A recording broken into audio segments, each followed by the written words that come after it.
Gələn ay Ağdama 9 ailənin qayıdışı planlaşdırılır. Bunu Prezidentin Ağdam, Füzuli və Xocavənd rayonları üzrə xüsusi nümayəndəsi Emin Hüseynov deyib.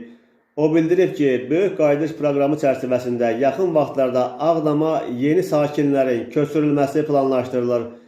Gələn ay Ağdama ilk 9 ailənin qayıdışı gözlənilir.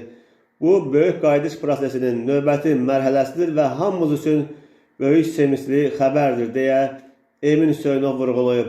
Onun sözlərinə görə bölgədə ümumi uzunluğu 600 km olan 16 magistral avtomobil yolu və Bakı-Ağdam dəmir yolu yenidən qurulub.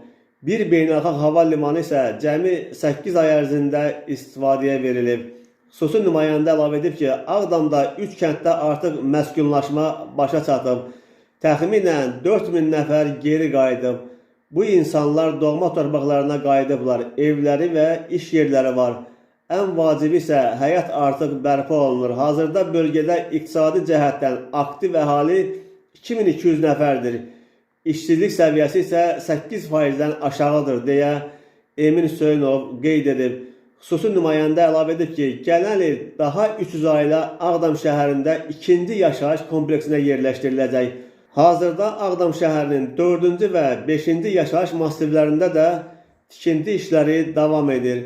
Bu layihələrin gələn ilin yay aylarına qədər tamamlanması planlaşdırılır və bu iki yaşayış kompleksinə ümumilikdə 2000-dən çox ailənin köçü nəzərdə tutulur.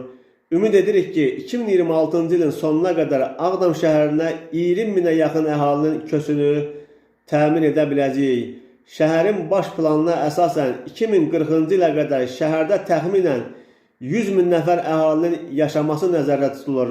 Ağdam şəhəri regionun ən böyük şəhərlərindən biri olacaq, deyə Emin Hüseynov qeyd edib.